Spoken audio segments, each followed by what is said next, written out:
Hi.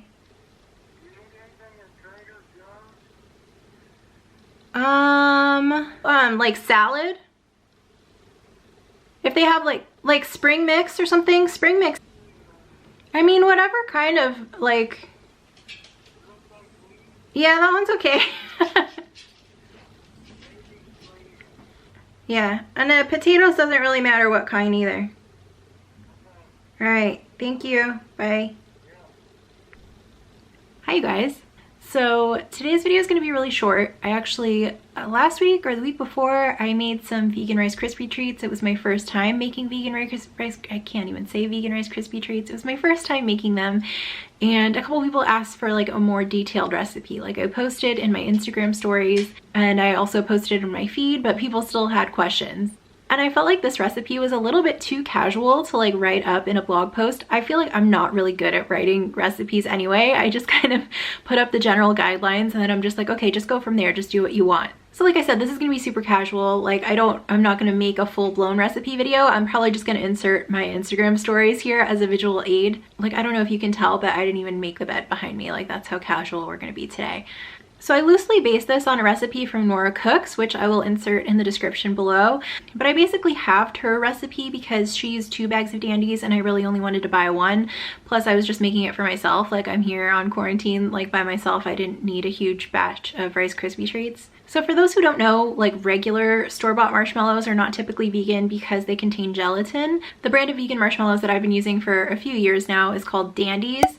But recently, Trader Joe's came out with their own kind of vegan marshmallows, but I think you might only see them seasonally, like around Christmas time. Dandies you can definitely get at Whole Foods, and I ordered mine from Thrive Market. Okay, so here's what you do. You get a saucepan and you melt about 1/4 cup of vegan butter. I was using Earth Balance this day. Actually, when I halved her recipe, it would have been 1/4 plus 1/2 plus 1/8, 1/4 plus 1/8.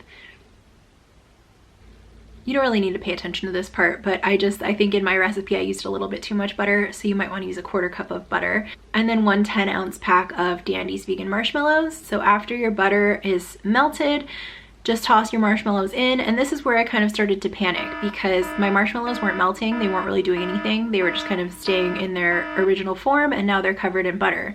But the original recipe said to melt the butter, turn off the heat, then do your marshmallows and expect them to melt, and that wasn't really working for me, so I turned my pan back on to low heat and just kept stirring continuously, and I feel like it probably took, I don't know, maybe like 3 minutes, maybe a little bit longer, and they didn't melt per se, but they kind of turned into like a blob.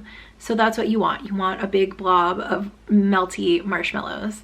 So then when it came to adding the cereal, half of her recipe would have been 4 cups, but I didn't really feel like measuring it. I knew my cereal box had 8 cups of cereal, so I just kind of eyeballed it. I just kept pouring stuff in and stirring it, basically until you get to the point where the cereal pieces are starting to fall off a little bit, because you want everything held together.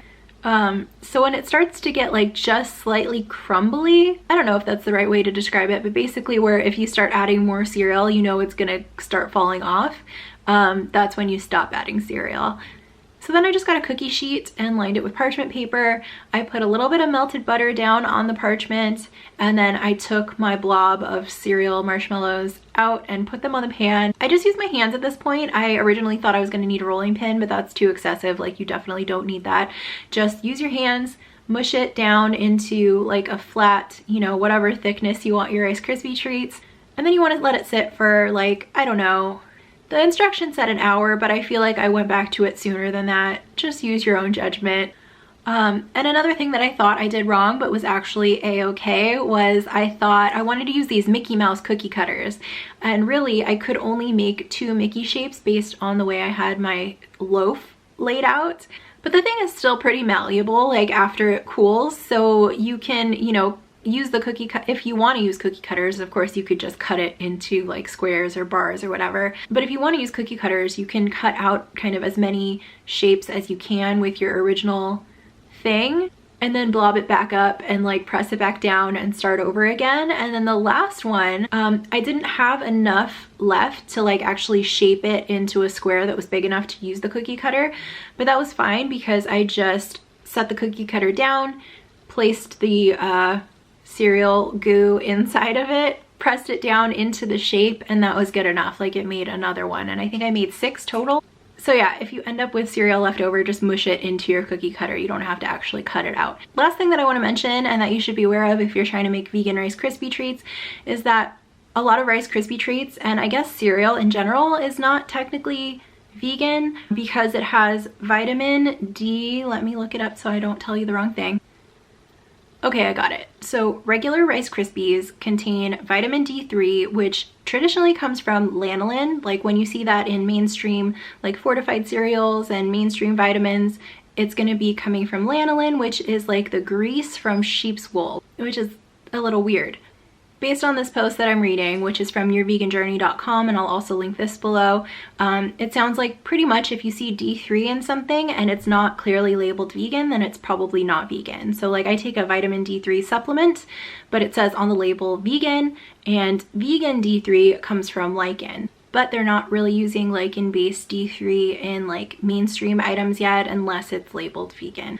I feel like that took a little longer to explain than I thought it would, but I will link the blog post like I said. And the blog post also includes a few brand names of companies that make vegan Rice Krispies. So if you want to make these Rice Krispie treats and you want to know what kind of cereal to buy, that will help you out. The brand that I used is called 1 Degree Foods.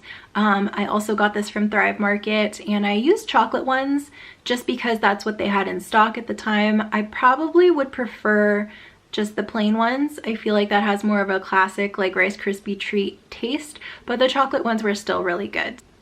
I think that's pretty much it. That's all you need to know. Go forth and make your Rice Krispie treats, and I will see you in the next video.